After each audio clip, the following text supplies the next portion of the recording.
While it is a busy week on the field for the FC Barcelona first team and the women's team too, the presidential election was going on in the background. And instead of talking about politics, it is always a reminder to me with the election that A, democracy for FC Barcelona is good, but B, that being FC Barcelona is a Catalan club. And this is, I think, a good time to remind myself and all of you about Barcelona's Catalan roots. Because when people do talk about FC Barcelona, they usually start by talking about the football, the trophies, the big-time players, the beautiful style of play passed down through their generations. But to truly understand the club, you have to understand something deeper, and that is location. Or more specifically, that Barcelona is, at its core, a Catalan club. I am, of course, Dan Hilton, and this show is brought to you by the Blue Wire Podcast Network. I remind you, as always, please join me for the watch along over on BigUp. Subscribe to the YouTube channel. Give a good rating to the podcast apps. I've got the Patreon, the merch store. Those are all good ways to support me, as, again, that allows me to do more shows and specialty shows like this. So just like the Barcelona podcast, well, Barcelona's actually been around a little bit longer because Barcelona has survived and endured through the decades, not just because it's a football club, but because it's a cultural symbol. And so often a political symbol. So again, we're not talking about politics when it comes to Barcelona's election. We're talking about the politics of Spain and greater Spain in general. For millions of people, it's been a representation of an identity and a language that has survived more than a century. Today, we're taking a break from all the on-field craziness to get a reminder about the Catalan roots of Barcelona and why the club's relationship with language and culture is such a huge part of what makes it special. So as we go on this journey, remember to try to keep the nuance in this conversation because there aren't necessarily good guys or bad guys. Well, there are in certain instances, but some of the fallout from the decisions that were made even 70 years ago, they could have in some ways had a positive impact decades down the road. You just don't know all the different branches and ways that this all played out because of decisions that were made for the club even 120 years ago. Yes, I've done work in learning vocab for French and Spanish, plus some German and Pennsylvania Dutch for my family. But Spanish has long been my focus for close to 2 decades. And while all that practicing on apps and flashcards, it gave me a good foundation of words to use, you know that I'm still pretty unsure and not confident in speaking in front of you. I know the vocabulary, but I struggle to incorporate Spanish in real-life conversations. And I can say with confidence that the most progress I've made is with today's sponsor, italki. Those who've been with me know that I have searched far and wide for sponsors that I actually use and want you to use too. If you haven't heard of italki before, it's one of the most popular language learning platforms online, offering personalized one-on-one lessons with native speaking teachers. Studying with textbooks made me feel like it was school again, but italki helps turn your school Spanish into real-life conversations. As you also know, I can be a bit antisocial and am deathly afraid of failure, but italki has supportive teachers who teach at your level and create a comfortable, safe space to learn. You can practice with your italki teacher and finally have real conversations in Spanish, whether that's talking with friends about the latest Barcelona match, understanding player interviews, or even chatting with locals when you visit Barcelona. And just in case you didn't believe me, yes, I do have a teacher on italki right now. Tengo 6 años. 6 años, tú solito. Sí, solamente. Wow, y siempre siempre fuiste muy constante. As you might expect, a lot of our time is used listening to Barcelona press conferences and interviews and having me talk about the team. Teachers work with specific goals, like being able to listen to any Barcelona player interview in their own language without getting tricked by social media translators. And the best part, you pay per lesson, no commitment. So you can learn whenever and wherever it works for you. So if you're learning a language and looking for a way to improve your speaking quickly, then make sure you click that link in the description. Use my promo code BARCELONAPOD. That's Barcelona, P-O-D. You buy $10, you get $5 off your first lesson. That discount is only available for the first 50 users, so act quickly so you make sure you don't miss it. And most importantly, thanks italki. Now back to our video about Barcelona's Catalan roots. Let's begin by talking about the origins of the club in Catalonia. What most Culés do know at this point is that the club was founded by Swiss businessman Joan Gamper, and many know that he wasn't Catalan by birth, but of course, he was Swiss.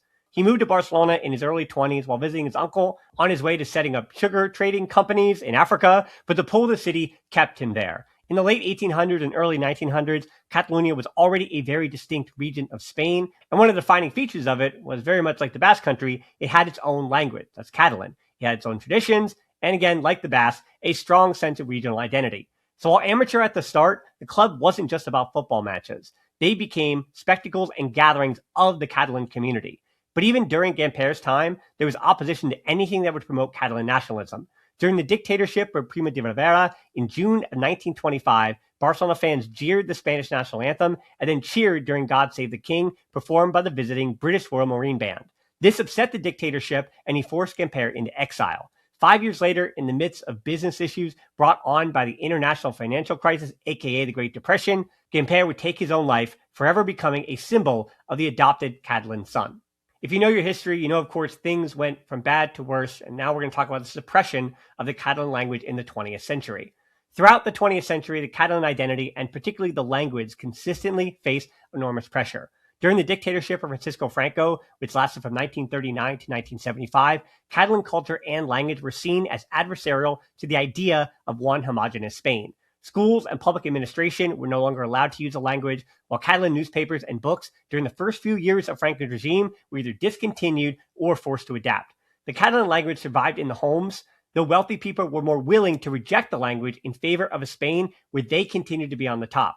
And that suppression of the Catalan identity then trickled down to FC Barcelona, remember, which was a symbol of the Catalan community. After the assassination of club president Josep Sunyol, who was also a representative of the pro-independence political party, and spoken about by me on a video that I did years ago, which, believe it or not, because it was based on history, still very much holds up today, you should check that out, it began a series of events over the coming decades that shaped the club during that period.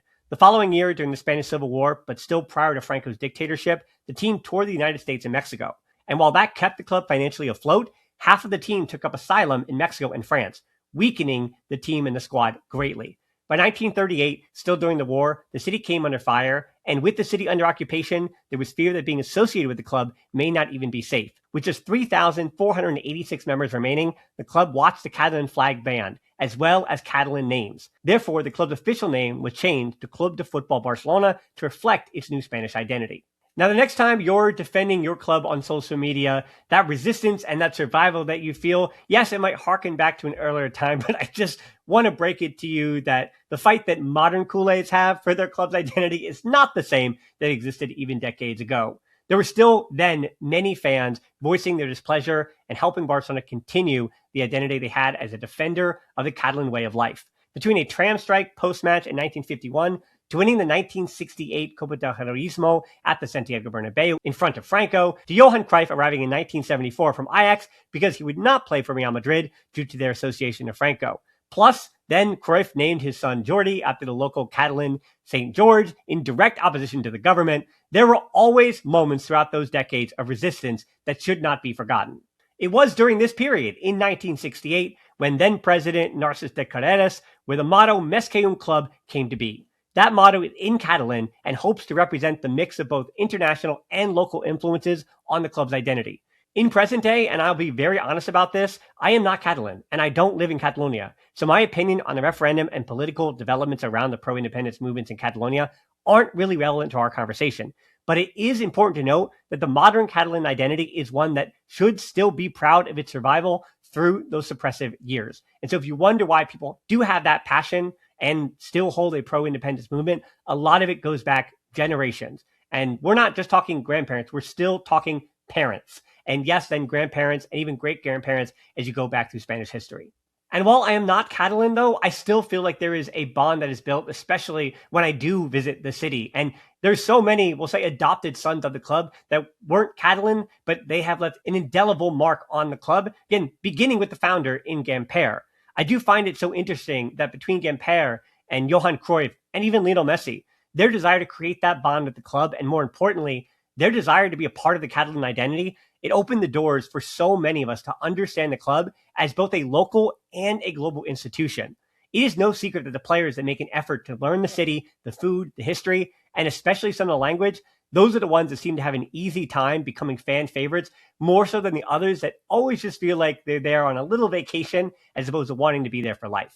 Because when we talk about the fans, we always forget, because I'm watching from home, I do this sometimes, about the songs and the chant and the atmosphere that the Catalan community, largely that make up that stand. Yes, it's very much a global fan base now in those stands, but the chants and songs are still in Catalan. Sometimes you'll see older Catalans with their headphones on, listening to the game on the radio, or they're wearing their barretinas during the traditional holiday times. That's the red hat you'll see. But it still comes down to the Catalan language being sung in those stands. Barcelona's main anthem, the Cant del Barça, which if you do want me to sing that song, I'm going to need quite a few. We're going to say 500,000 YouTube subscriptions. So yes, subscribe on YouTube.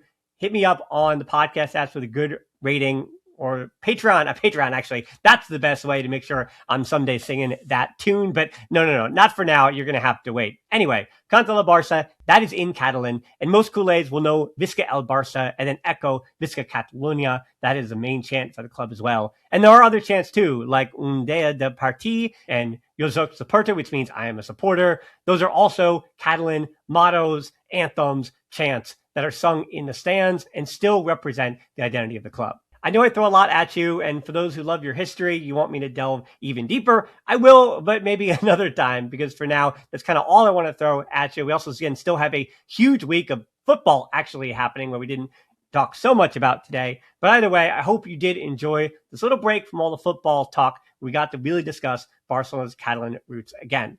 Again, thank you to italki for sponsoring this episode of the show. And I do hope that while, yes, Barcelona and Catalan and Spanish politics, I hope that I piqued some of your interest. Again, that's kind of outside of my pay grade. So with that, I'll bid you adieu and say, Forza Barca.